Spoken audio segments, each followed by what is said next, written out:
England vs India 5th டேட்டோட review தான் வந்து பார்க்க போகிறோம். கருண் ஃபென்டாஸ்டிக்காக வந்து 50 அடிச்சிருந்தாரு. கிடைச்ச ஆப்பர்ச்சுனிட்டியை திருப்பியும் நல்லா வந்து யூட்டிலைஸ் பண்ணியிருந்தாரு. நல்ல ஒரு சாலிட் பர்ஃபார்மன்ஸ். அவரோட விக்கெட் எப்போ லூஸ் பண்ணாங்களோ ஸோ அதுக்கப்புறம் வர இந்தியன் பவுலர்ஸ் எல்லாமே வந்து குயிக்காக வந்து விக்கெட்ஸை லூஸ் பண்ணிட்டாங்க. ஸோ நியர்லி பார்த்தீங்கன்னா 20 ரன்ஸுக்கு 4 விக்கெட்ஸ் வந்து லூஸ் பண்ணாங்க. மொத்தமாக இந்தியா அடித்த ஸ்கோர் பார்த்தீங்கன்னா 224 ரன்ஸுக்கு வந்து ஆல் அவுட் ஆனாங்க.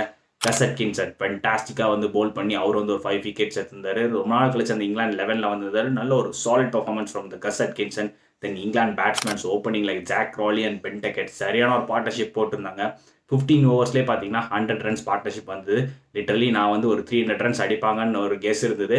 பட் இந்தியன் பவுலர்ஸ் வந்து ஒரு நல்ல ஒரு சாலிட் கம்பேக் கொடுத்துருந்தாங்கன்னே சொல்லலாம். மிடில் ஆர்டரில் எடுத்துக்கிட்டோம்னா ஹாரி ப்ரூக் வந்து ஒரு நல்ல சாலிட் 50 அடிச்சிருந்தாரு. அதுக்கப்புறம் நம்ம இந்தியன் பவுலர்ஸ் வந்து ஃபென்டாஸ்டிக்காக வந்து ஒரு கம்பேக் கொடுத்துருந்தாங்க. முகமது சிராஜ் ஃபென்டாஸ்டிக்காக லாஸ்ட் வந்து ஒரு பவுன்ஸ் பேக் ஆகி அவர் வந்து ஒரு 4 விக்கெட்ஸ் எடுத்திருந்தாரு. தென் பிரசித் கிருஷ்ணா அவரும் வந்து ஃபென்டாஸ்டிக்காக வந்து கடைசியில் வந்து போல் பண்ணி அவரும் வந்து ஒரு 4 விக்கெட்ஸ் எடுத்திருந்தாரு.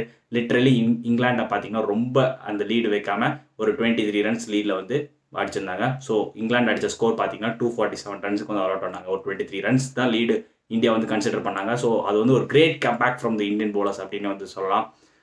இன்னைக்கு இந்தியா வந்து பேட்டிங் பண்ணிட்டு இருக்காங்க. எஸ்எஸ்வி ஜெய்ஸ்வால் வந்து ஒரு ஃபென்டாஸ்டிக் 50 அடிச்சிருக்காரு. ஸோ எவ்வளோ டோட்டல் இந்தியா அடிச்சு இங்கிலாந்துக்கு டார்கெட் கொடுப்பாங்க அப்படிங்கிறத வந்து கமெண்ட் செக்ஷனில் சொல்லுங்கள்.